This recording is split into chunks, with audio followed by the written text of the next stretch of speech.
ஒரு மாநிலத்துல ஒரு பிரச்சனை நடக்குது, பிரதான எதிர்க்கட்சி ஆளும் கட்சியை நோக்கி அரசியல் செய்யும், இயல்பானது. ஆனா இப்ப அது விரிவடைகிறது.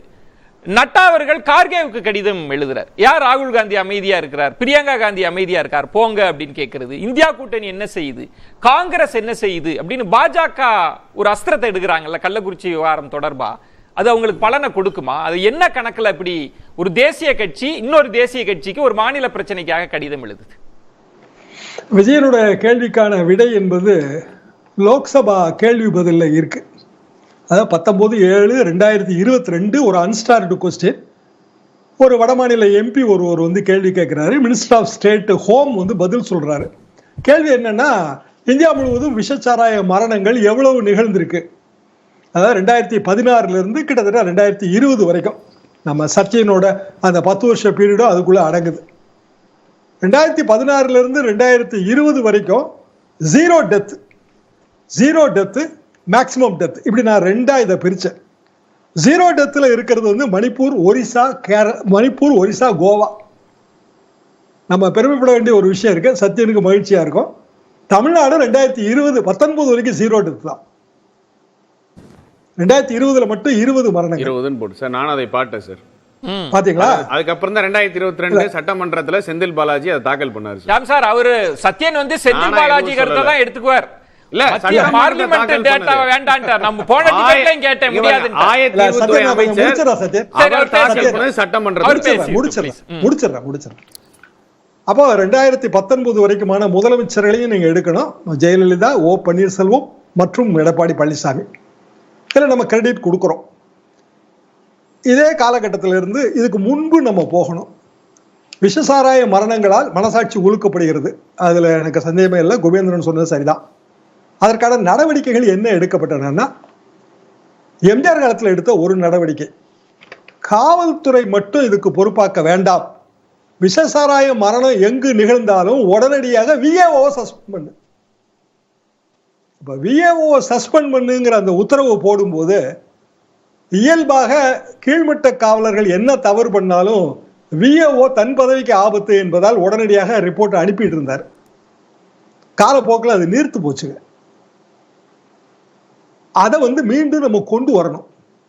இன்னொன்று, கலைஞர் காலத்தில் 1/1/2001 அந்த உதாரணத்தை பற்றி நிறைய விமர்சனங்கள் வந்துச்சு. அப்போ உங்களுக்கெல்லாம் ஞாபகம் இருக்கும், மலிவு விலை மது மிகப்பெரிய அளவுக்கான விமர்சனங்கள் வந்தது. அந்த மலிவு விலை மதுவோட விலை, அந்த பொருளாதாரத்தை பற்றி நம்ம நண்பர் லெனின் சொன்னார் இல்லைங்களா, அதற்காக நான் இந்த உதாரணத்தை எடுத்தேன். 100 மில்லி 15 ரூபா. ஆமா, 100 மில்லி 15 ரூபாங்கும் போது இயல்பாக அதுல விமர்சனம் நிறைய வந்துச்சு. அது கலைஞர் ஆட்சி காலத்தோட கடைசி கட்டம். 96 இருந்து ஒரு மூத்த பத்திரிகையாளரா நீங்க தீர்வை நோக்கி சொல்லிட்டு இருக்கிறீங்க. நான் தீர்வு சொல்லல. இல்ல நான் அதை மறுக்கல. ஆனா அரசியல் காட்சிகள்ன்றது நட்டா கார்கேக்கு கடிதம் எழுதி இருக்கிறார். ராகுல், பிரியங்கா காந்தி எல்லாம் அனுப்ப, நீங்க விஓ கடிதம் எழுதணும்ன்றீங்க, விஓ ரியாக்ட் பண்ணுன்றீங்க. நட்டா வந்து கார்கேக்கு கடிதம் எழுதுறார். ராகுல், பிரியங்கா காந்தி என்ன செய்யறாங்கன்னு கேட்கிறாரு. இந்த கணக்கை எப்படி புரிஞ்சுக்கிறீங்க விஜயன்? அந்த கணக்கத்தான அந்த எம்பி வந்து பார்லிமெண்ட்ல வந்து கேள்வியா எழுப்புறாரு. அகில இந்திய அளவுல விஷசாராய மரணங்கள் என்பது நடந்துகிட்டே இருக்குங்கிறதானே இதோட பிரச்சனை. நம்ம யாருமே அதை ஆதரிக்க முடியாது இல்லையா? எந்த அரசா இருந்தாலும் ஆதரிக்க மாட்டாங்க, கண்டிப்பாக ஏதோ நடவடிக்கை எடுப்பாங்க.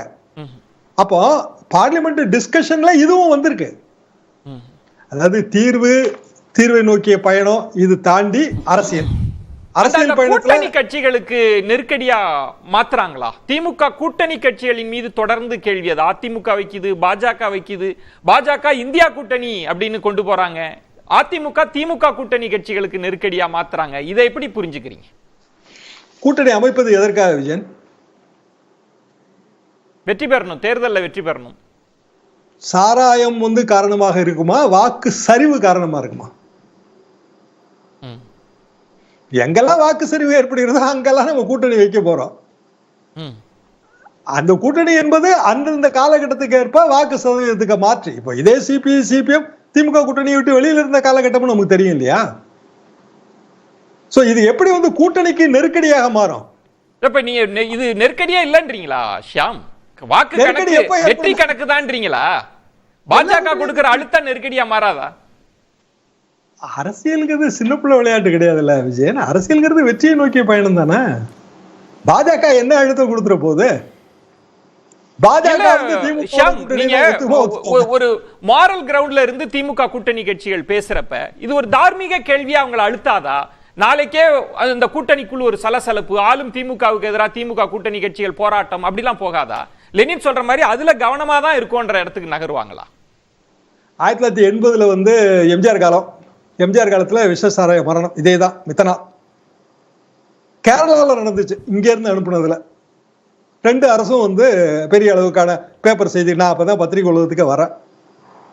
விஷசாராய மரணம் நடந்த உடனே இந்திரா காந்தி தலைமையிலான அரசு எம்ஜிஆருக்கு எதிர், அதாவது இப்ப இருக்கிற மாதிரின்னு வச்சுங்களேன், உடனடியாக கலைஞர் வந்து எதிர்கட்சி சிபிஐ விசாரணை வேணும்னு ஒரு கேள்வி எழுப்பிட்டு இந்திரா காந்தி அம்மா விசாரணை கமிஷன் அமைக்கணும்னு சொல்லி மத்திய விசாரணை கமிஷன் அமைக்க போறாங்க.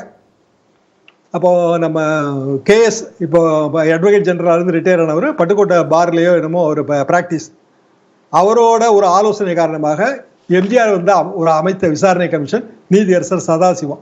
சைமல்டேனியஸா கேரளாவும் ஒரு விசாரணை கமிஷன். 3 விசாரணை கமிஷன் இயங்க முடியாதுன்னு சொல்லி மத்திய அரசாங்கத்தோட விசாரணை கமிஷன் வந்து காலப்போக்கில் நீர்த்து போச்சு. எதுக்காக நான் சொல்ல வரேன்னா, ஒரு சம்பவம் நடக்கும் போது மத்திய அரசு மாற்று அரசாக இருந்தால் ஒரு அழுத்தம் வரும். நாளைக்கே கூட மத்திய அரசாங்கம் ஒரு விசாரணை கமிஷன் அமைக்கலாம்.